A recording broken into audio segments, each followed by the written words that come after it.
오늘 주신 하나님 말씀은 마태복음 19장 13절에서 15절까지 말씀입니다. 마태복음 19장 13절에서 15절까지 말씀입니다. 제가 먼저 읽겠습니다. 그때 사람들이 예수께서 안수하고 기도해 주심을 바라고 어린아이들을 데리고 오매 제자들이 꾸짖거늘 예수께서 이르시되 어린아이들을 용납하고 내게 오는 것을 금하지 말라. 천국이 이런 사람의 것이니라 하시고 함께 읽습니다. 그들에게 안수하시고 거기를 떠나시니라. 아멘. 기도하겠습니다. 하나님, 가정의 달, 특별히 우리 자녀들을 위하여 우리가 함께 말씀을 봅니다. 우리가 부모로서 자녀를 키우는 어른으로서 하나님, 오늘도 그 말씀이 우리 가정에, 우리 자녀에게, 부모에게 정말 귀한 말씀으로 하나님 말씀에 주시옵소서. 예수님 이름으로 기도드리옵나이다. 아멘. 2005년도에 March of the Penguin이라는 다큐멘터리가 있었습니다. 혹시 보신 적 있나 모르겠어요. 그 소위 황제 펭귄이라고 불리웁니다. 펭귄 중에 제일 크죠. 그리고 황제 펭귄이 자식을 사랑하는 마음이 극진하다라는 것을 이 다큐멘터리를 통하여 알게 되었습니다. 많은 사람들이 펭귄 그러면 그냥 이쁘고 자그마하고 그렇게 생각했는데 이 황제 펭귄만큼은 좀 다르다라는 것을 알게 되었어요. 제가 알기로는 프랑스에 있는 사람이 정말 그 추운 곳에 가서 이 펭귄을 이 다큐멘터리 하는데 정말 얼어 죽을 정도로 힘들었다고 합니다. 그런데 여기서 무엇을 발견했는가 하면 암컷이 알을 낳으면 수컷이 알을 받고 2달 동안이나 자기 발등에 올려놓고 이 알을 보호한다고 합니다. 그리고 남극의 혹한 영하 40도를 넘나드는 그 혹한으로부터 그 알을 보호하기 위해 이 수컷이 알을 보호한다는 거예요. 그러니까 수컷이 2달 동안 발등 위에 올려놓고 보호하고 있을 동안에 암컷은 먹이를 구하러 무려 100여 마일 떨어진 먼 바다를 향해 항해를 떠난다고 합니다. 한두 달 동안 먹이를 찾아 모이 주머니에 먹이를 담아서 돌아오면 그렇게 암컷이 돌아오는 순간 수컷이 바톤을 이어받아 가지고 다시 먹이를 구하러 떠난다는 것을 알게 되었습니다. 이렇게 반복하기를 무려 230일가량 그야말로 목숨을 건 자식 사랑이라고 말할 수 있습니다. 그때 어떤 칼럼니스트가 이 황제 펭귄에 대해 글을 쓰면서 우리나라의 부모들이 자녀를 향한 극진한 사랑이 황제 펭귄에 버금간다라는 글을 쓴 것을 읽은 적이 있습니다. 조금 과정한 것 같은 느낌도 있지만 부정할 수 없는 면도 없잖아 있다라는 거예요. 자녀 사랑 참 얼마나 남에게 뒤지지 않을 정도로, 그렇죠? 내가 자녀를 사랑하는, 내가 고생하는 것 자녀를 위한 것이고 내가 이렇게 수고하는 것 자녀를 위한 것이라고 다 말하잖아요, 그렇죠? 더러는 이민 생활에 참 자녀를 키운 것도 어려웠는데 이제는 또 자녀를 또 돌봐야 하는, 참 얼마나 수고가 많으세요, 그렇죠? 한국에서요, 학교 교실에 붙어있는 급훈 가운데 이런 우스운 그분이 있대요. 한번 여러분 보시기 바랍니다. 1번, 대학 가서 미팅할래, 공장 가서 미싱할래. 참. 2번째, 잠에 지면 꿈을 꾸지만 잠을 이기면 꿈을 이룬다. 엄마가 보고 있다. 그러라고 보낸 학교가 아닐 텐데, 야, 네 성적에 잠이 오냐? 이게 다 어떤 표현이죠? 사랑의 표현인 거예요. 너무 좀 심하다라고 할 정도로. 이런 것들이 무엇을 말하는가? 정말 노심초사, 이 아이들이 잘 되기를 바라는 부모의 마음이 그분에 다 녹아 있는 것 같아요. 내 자식이 잘 될 수만 있다면 그 아이 공부시키는데 부부가 몇 년씩 떨어져 비정상적으로 사는 것도 감당하겠다 해서 한동안 기러기 아빠가 얼마나 많았어요. 아빠가 자녀 유학 생활을 위해 혼자 집에 남아 열심히 일해서 돈 보내는 거. 그러니까 이 펭귄 황제 펭귄 수컷이 알을 발등에 놓고 노심초사할 때 그 어미는 추운 바다로 나가 열심히 먹이를 물어와서 아이에게 바치는 것과 똑같은 상황이라는 겁니다. 이렇게 지극정성으로 아이들을 돌보고 섬기는 것이 한국 부모의 유난한 참 이 사랑인데, 근데 이렇게 지극정성으로 아이들 돌보고 섬기는데 여러분 그 사랑의 결과는 어떠한가요? 극심한 자녀 사랑에 여러분 부작용이 전혀 없나요? 공부에 대한 압박감 때문에 정신과 의사를 찾는 학생들이 여러분 한국의 통계를 보니까 엄청나게 많대요. 이런 중학생들이 31%가 우울증으로 정신과를 찾았대요. 고등학생은 33.4%가 우울증으로 정신과를 찾았다고 합니다. 10명 중에 3명이 정신적으로 어려움을 겪고 있다는 거예요. 청소년 고민거리가 여러분 55%가 공부고요. 50%가 외모 또는 건강이고요. 청소년 스트레스가 2008년에는 60%인데 2010년에는 70.3%고 2025년 아직 안 나왔어요. 83%입니다. 그러나 고민거리를 털어놔야 할 부모와의 대화의 시간은 너무 짧은데 거의 50% 미만이 부모와 대화 시간이 1시간도 안 된대요. 자, 황제 펭귄이 울고 갈 정도로 지극한 사랑으로 자녀들을 돌보는 우리 부모님들인데 어찌된 영문인지 아이들이 그 지극한 사랑에 지금 부작용으로 말미암아 정상적이지 못한 상황에 놓이게 되었는가라는 거예요. 우리가 남극에 이 황제 펭귄 못지않은 지극한 사랑을 쏟아부어주는 것은 사실이고 자식을 위한 사랑 누가 뭐라고 할 수 있겠습니까? 근데 문제는 방향이라는 거예요. 방향. 보면 방향이 잘못되어 있는 거 아닐까? 부모의 사랑이라는 것이 전부 공부에 쏠려 있어요. 아이들이 가치관을 잃어버린 채 아이들의 마음이 병들어가고 있다는 것이 여러분 전문가들의 말인데 불구하고 여러분 예수를 믿는 가정이 또 그렇게 예수 안 믿는 가정하고 다르지 않다라는 거예요. 교회 방만 나가면 예배 시간만 떠나면 여전히 세상 사람들이 하는 걱정을 똑같이 하고 있어요. 근데 아세요? 이 거대한 물결이 아이들을 이 가정을 뒤덮는데 부모의 마음속에 이거 아닌데라는 생각을 하면서도 되돌이킬 수 없는 힘, 능력도 없고 의지도 없는 거예요. 이건 아닌데 하면서 세상 흐름에 그냥 떠내려가고 있다라는 거. 예수를 믿는 가정이나 예수를 믿지 않는 가정이나 교육의 물결에 관해서는 그리 다르지가 않습니다. 성경적 교육 가치관을 잃어버린 채 비정상적으로 흘러가고 있는 교육 방법에서 우리는 어떻게 해야 하는가 고민해 보셨나요? 이 고민 없이 다음 세대를 세우는 건 어려운 겁니다. 다음 세대는 그냥 말일 뿐입니다. 오늘 본문 말씀 보시면 저는 이 말씀이 우리에게 큰 위로와 힘이 되기를 바랍니다.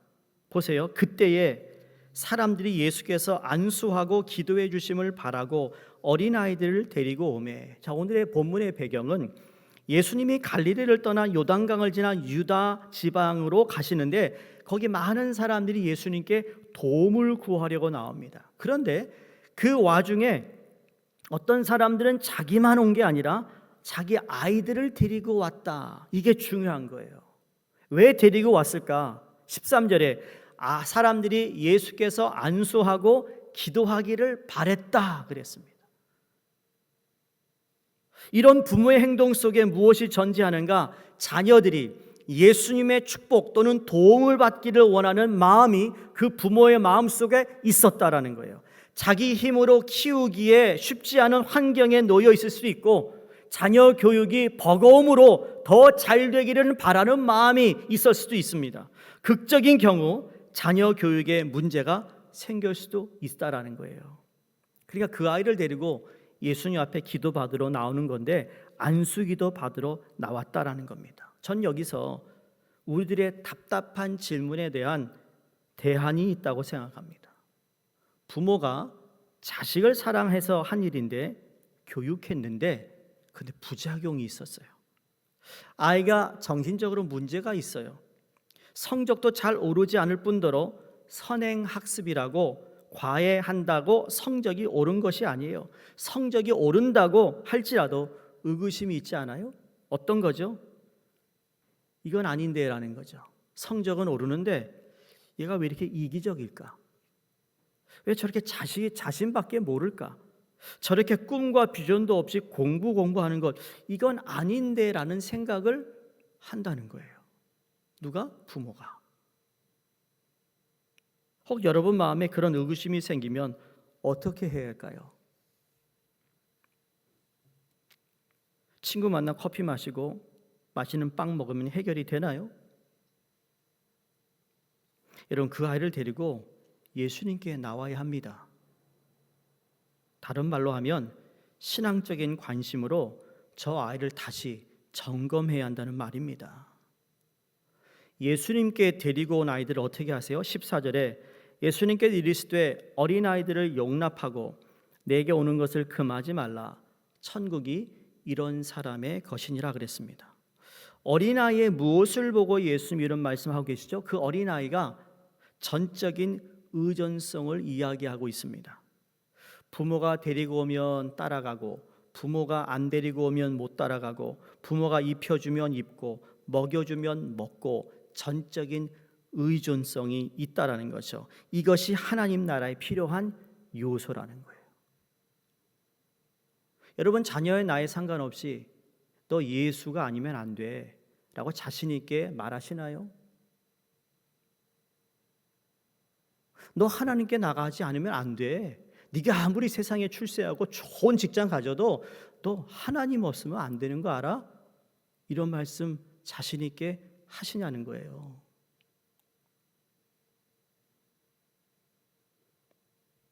저는 이민 가정에서 자라 이민교회 목회를 하면서 영어권들을 가리키고 한국교회 안에 1세, 2세대를 어우리는 목회도 해봤고, 그러면 참 어려운 거예요. 다음 세대가 세우는 게. 근데 우리의 이민교회가 그렇게 밝지가 않아요. 여러분 아세요? 밝지가 않아요. 5년, 10년 안에 이민교회가 반으로 줄을 거예요. 건물 있는 교회도 다음 세대가 그걸 이어가지 못하면 그 건물 아마 나중에 팔아야 할지도 몰라요. 모계지가 아직 남아있다면. 그럼에도 불구하고 우리는 하나님만을 바라봐야 하는 거예요. 이런 가운데서도 하나님께 그 열쇠, 하나님이 해결해 주셔야 된다는 것을 의지하고 하나님께 기도하는 거예요. 유대인들이 디아스포라로 그 수천 년 동안 돌아다니며 디아스포라의 민족임에도 불구하고 유대인들이 유대인으로 남았던 것은 하나님을 끝까지 모시고 살았던 거예요. 사무엘상에 나오는 한나를 보세요. 무명의 여자였습니다. 한나는 어렵게 아들을 얻었는데 자기가 자녀를 잘 키울 수 없는 연약한 자였다라는 걸 알았던 것 같아요. 그래서 아들 사무엘을 맡기면서 이렇게 합니다. 사무엘상 2장 18절에 19절에 사무엘은 어렸을 때에 세마포 에봇을 입고 여호와 앞에서 섬겼더라. 그의 어머니가 매년 드리는 제사를 드리러 그의 남편과 함께 올라갈 때마다 작은 겉옷을 지어다가 그에게 주었더니 21절입니다.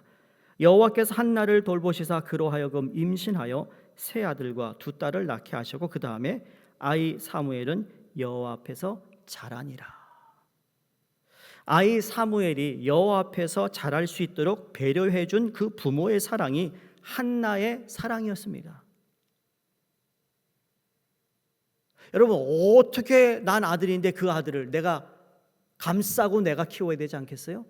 그런데 하나님께 맡깁니다. 그 다음에 자녀가 또 생길지 안 생길지 몰랐지만 하나님께 그 사무엘을 맡긴다고요. 성도님들, 여러분 자녀 하나님께 맡겨야 합니다. 말로만 이제 그만하세요. 말 그만하시라고. 저 청소년 사역하면서 말 많은 부모 많이 봤어요. 알아요. 내가 딱 보면 들으면 알아요. 그 중심엔 없어. 말만 있을 뿐이야. 제가 청소년 사역을 오래 했잖아요. 센터도 제가 대표도 하고 이사도 하면서 우리 이상호 장로님 이사장도 몇 번 하셨어요.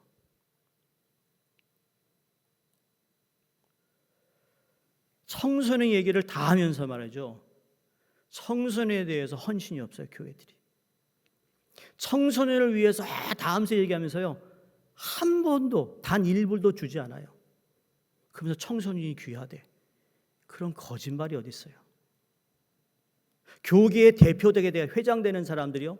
목사든 뭐 평신도 지도자든 거짓말쟁이들. 이거 녹음해도 돼요. 제가 기자회견을 했거든요. 오래전에. 이런 얘기를 막 했습니다. 다음 세대 좋아하시네. 예? 제가 막 말했습니다. 그랬더니 어느 교회에서 목사님이 죄책감 있는지 2,000불을 보내왔어요. 이제 말하지 마시고 보여주셔야 돼요. 예수 잘 믿어 말하지 마시고 여러분이 예수 잘 믿으시라고요. 성경님 읽어. 당신이 성경 읽어. 당신이 예배 잘 드려. 뭘 자식에게 그 얘기를 요구하냐고. 나도 못하면서. 한나가 그 아들 사무엘을 위해 해줄 수 있었던 가장 좋은 교육적 배려는 그 아이가 하나님 앞에서 자랄 수 있는 여건을 만들어 주었다라는 거예요. 우리가 이러한 한나의 태도를 보이기 위해서 한 가지 마음에 담아야 할 것이 있습니다. 그건 교육적인 관점이 바뀌어야 하는데 이 아이를 바라보는 관점이 하나님의 관점으로 바뀌기를 주의 이름으로 축원합니다. 우리가 붙잡아야 할 신앙적인 관심은 어떤 걸까? 사무엘상 2장 30절에 그러므로 이스라엘의 하나님이 나 여호와가 말하노라 내가 전에 내 집과 내 조상의 집이 내 앞에 영원히 행하리라 하였으나 이제 나 여호와가 말하노니 결탄코 그리하지 아니하리라. 그 다음 보세요. 나를 존중히 여기는 자를 내가 존중히 여기고 나를 멸시하는 자를 내가 경멸하리라. 우리가 자녀들을 교육할 때 이 사무엘상 2장 30절을 기억해야 됩니다. 자녀 교육의 중심에 이것이 서야 됩니다. 하나님을 경외하고 존중하는 자, 그렇게 만들어야 돼요. 공부 잘하는 거, 여러분 정신 상태가 바른 애는 공부하지 말라고 그래도 해요. 자기 앞길 자기가 알아서 한다고. 우리 2세들이 하나님을 존중히 여기는 자로 우리 아이들을 키워야 된다는 겁니다. 요셉을 보세요. 세상의 관점과 하나님의 관점이 얼마나 틀린가 아시지 않습니까? 세상적으로 볼 때 여러분 요셉이 비참한 인생을 살았습니다. 17세의 청소년 시기에 인신매매 당해가지고 남의 나라로 팔려간 인생이 요셉입니다. 세상의 관점으로 볼 때 그때 요셉은 완전히 그 인생 망한 겁니다. 꽝입니다. 꽝. 근데 성경은 그럼 뭐라고 말하는가? 창세기 39장 2절에 여호와께서 요셉과 함께 하심으로 뭐라고요? 그가 형통하게 되었다 그랬어요. 청소년 시기에 남의 나라로 팔려가는 이게 형통의 삶입니까? 다 아시지만 팔려가서도 그 여자의 성적인 충동을 잘 이겨냈다는 이유 하나만으로 강간 미수범이 돼가지고 감옥에 처박힙니다. 세상에 이런 불행이 어디 있어요? 근데 희한하게도 성경은 요셉을 뭐라고 말해요? 또다시 39장 23절에 여호와께서 요셉과 함께 하심이라. 여호와께서 그를 범사에 형통하게 하셨더라. 세상 관점으로 보면 말도 안 되는 이야기입니다. 강간 미수범이 옥에 갇혔는데 무슨 형통입니까? 오늘 이 시대에 이런 식으로 자란다면 대학도 못 갑니다. 오늘 이 시대에 하나님과 함의 관점으로 아이들을 길렀다가는 아마 삼류 인생밖에 안 될 거다라는 두려움에 절대로 부모들이 이렇게 자녀를 키우지 않을 겁니다. 좋은 대학 보내기 위해서 신앙적인 것은 뒤로 하고 공부에만 점수 따는 데만 열의를 가지고 있는 부모들은 절대 이렇게 못하죠. 요셉을 보세요. 감옥에 갔습니다. 왜 그게 형통일까요? 결과를 놓고 보자고 여러분.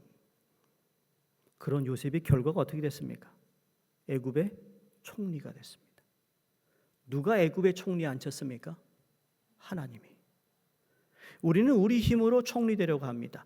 내 자식이 똑똑하고 잘나서 총리 되기를 바랍니다. 아니요, 하나님이 총리 자리에 앉히시기로 결심하면 되는 겁니다. 왜 그렇죠? 하나님을 존중하는 아이니까. 앞으로 우리 교회 교육은, 뉴욕 교회 교육은 여기에 초점을 맞춰야 되는 겁니다.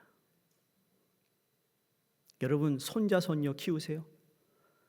여러분의 자녀가 그 아이에게 그걸 못 해줬다면 할아버지 할머니 여러분이 그 손자에게 그 하나님의 관점으로 교육하셔야 합니다. 사랑하는 성도님들, 때로는 부모인 내 자녀가 총리 대신의 자리에 오르는 것을 막고 있을 수도 있다라는 생각 해보셨나요? 내가 그 자리를 맡고 있질 않은가?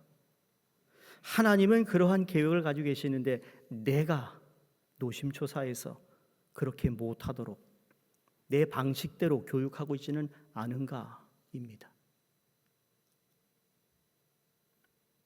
성도님들, 하나님의 관점을 가질 수 있기를 주의 이름으로 축복합니다. 전 여러분 가정 모두가 하나님 앞에서 바로 이 사무엘상 2장 3절의 법칙의 교육이 적용되기를 바랍니다. 나 하나님을 존중히 여기는 자를 내가 존중히 여기고 나를 멸시하는 자를 내가 경멸하리라. 오늘 본문에서 또 다른 하나의 강조점을 발견하는데, 오늘 읽은 여러분 마태복음의 말씀뿐만 아니라 마가복음 10장 13절에도 오늘 본문과 똑같은 내용을 기록하고 있는데 조금 다릅니다. 여기 보면 사람들이 예수께서 만져주심을 바라고 어린아이들을 데리고 오매 그랬습니다. 여기는 만져주심입니다. 조금 전에는 예수님께서 안수하고 기도해 주시기를 바랬는데 마가복음에서는 예수님의 만져주심을 바라고, 제가 광고 때 여러분 어린아이를 오늘 보면 머리 쓰다듬어 주라고 그랬죠. 바로 그 이유가 여기에 있습니다. 만져주시는 거예요. 어린아이들이 알잖아요.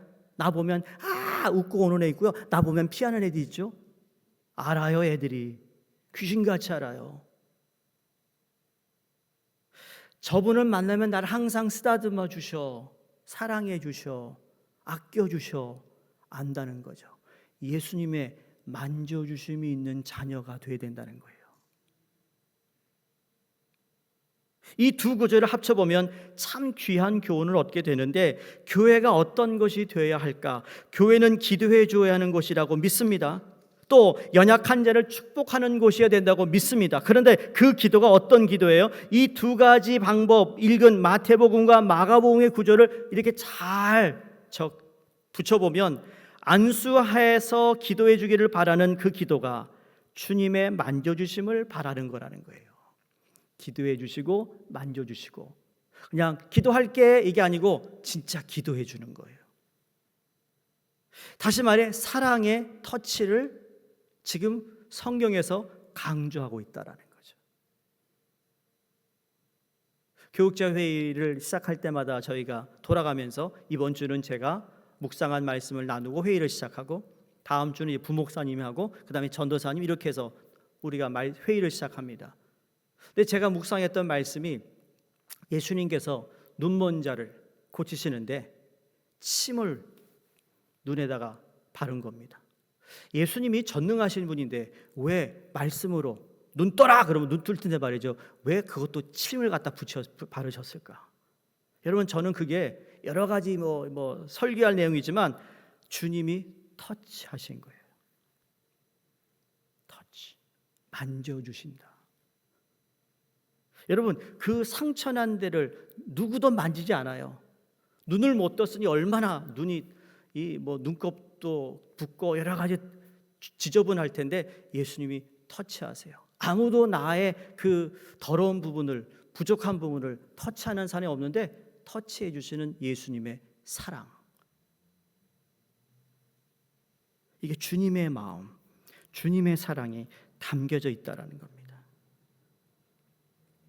오늘날 아이들 가운데 사랑을 못 받아 굶주려 있는 아이들이 참 많다는 거 아십니까? 제가 청소년 사역 거의 한 2000년 전 일인데, 2000년도 초반 일인데, 그 교회에서는 금요일 이른 저녁에 학생들 모임이 있었습니다. 근데 제가 가르치는 고등학생 여학생에게 전화가 왔어요. 목소리 이상해요. 목사님. 들어보니까 한잔한 목소리예요. 목사님. 반 웃으면서 제가 조금 마셨어요. 한 잔 해보신 분 아시잖아요, 그렇죠? 여러분 한 잔 했다고 혀가 꼬부라지나요? 무엇을 마셨는지 잘 모르겠지만 횡설수설하는데 처음엔 솔직히 불쾌했습니다. 아니 무슨 여자아이가 말이야 술에 취해 목사한테 전화지라고 말이야.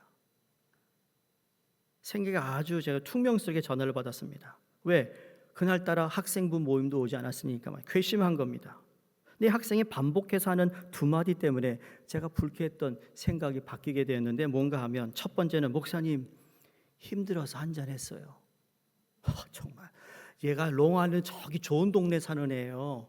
퀸즈 사는 애가 아니고. 이 말을 몇 번 반복해서 그런데 또 다른 목사님 그래도 목소리 듣고 싶어 전화했어요. 실례인 거 알지만 목소리가 듣고 싶어 전화했어요. 이 두 마디를 반복하는데요.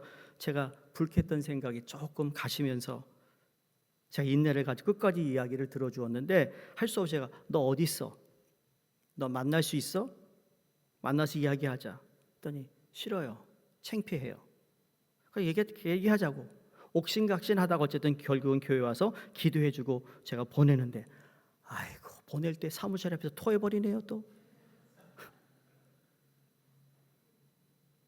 여러분 그 학생을 보면서 제 마음속에 교차했던 두 가지 감정이 있었어요. 첫 번째 감정은 불쌍하다는 감정이었어요.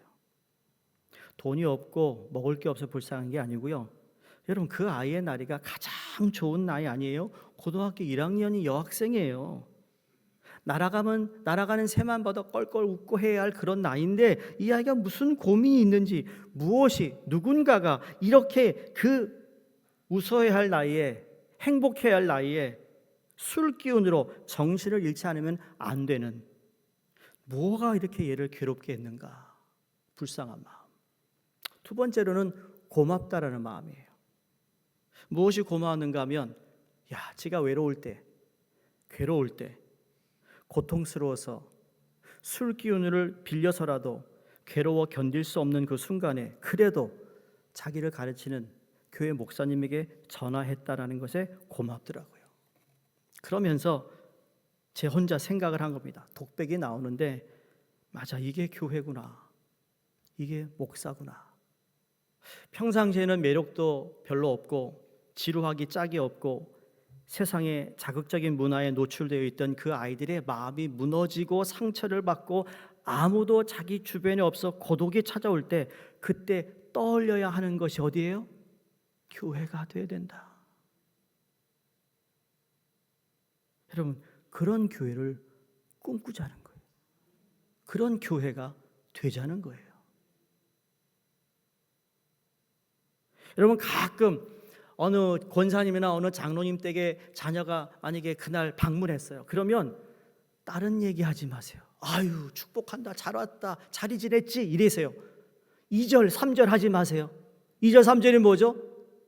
너 언제 시집 갈래? 너 언제 결혼하냐? 그런 얘기 하지 마시라고요. 너 왜 이렇게 몸이 부었냐? 오늘 왜 이렇게 말랐냐? 그런 얘기 하지 마세요. 그냥 받아주세요. 그대로. 너 보고 싶었어.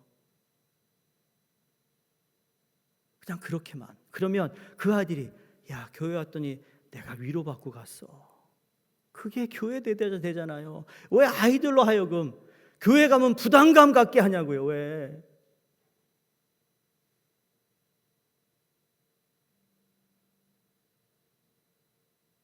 가정에서 그렇게 지극정성을 아이들에게 퍼부어 주었는데 왜 아이들이 사랑을 못 느끼냐고요. 왜 아이들이 좌절하냐고요.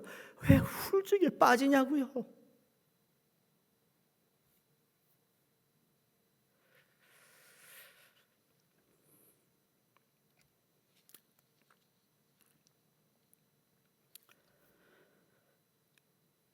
우리 주님의 사랑의 터치가 있는 교육이 우리 가정의 교육에 있기를 주의 이름으로 축원합니다. 오늘 두 가지 꼭 기억해 주시기 바랍니다. 하나는 하나님 관점으로 자녀를 바라보자. 다른 하나는 우리 가정과 우리 교회에 하나님의 터치가 일어나기를 기도해야 됩니다. 오늘 본문에 나와 있는 그 부모처럼 그 아이들을 주님 앞으로 데리고 오는 부모가 되시기 바랍니다. 그래서 여러분 자녀들 입술에서 한 20년, 30년이 지나고 이런 사랑의 고백이기를 바랍니다. 고맙습니다. 하나님을 가르치셔서 고맙습니다. 그 하나님의 사랑을 내가 경험해서 내가 사랑하는 존재로 태어나게 된 것, 알게 하신 것 고맙습니다. 그게 내 홈철치였습니다 라고 얘기할 수 있는 우리 자녀들. 무슨 대학, 무슨 과가 내 존재를 결정짓는 것이 아니고 하나님의 사랑을 받는 존재로, 사람들의 사랑을 받는 존재로 내 인생이 자리매김한다는 것을 부모님의 신앙 교육으로 알게 되었어요 라는 고백이 있기를 바랍니다.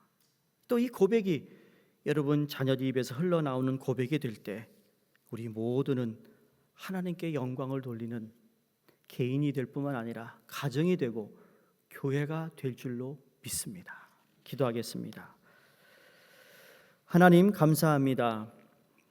우리 뉴욕 교회에서 자라고 있는 모든 자녀들, 또 우리 가정의 자녀들 하나님 기억해 주시옵소서. 우리가 최선을 다하여 그들을 잘 양육하려 했지만 우리의 연약함과 부족함이 있음을 고백합니다. 그러므로 하나님, 지금이라도 그 자녀들을 예수님 앞에 데리고 나오기를 원합니다. 만져주시고 사랑해 주시고 하나님 그들을 통하여 하나님 우리 이 사회, 이 미국 땅에서 하나님을 존귀하게 여기는 존귀함을 통해 그들의 삶을 축복해 주시옵소서. 예수님 이름으로 기도드리옵나이다. 아멘.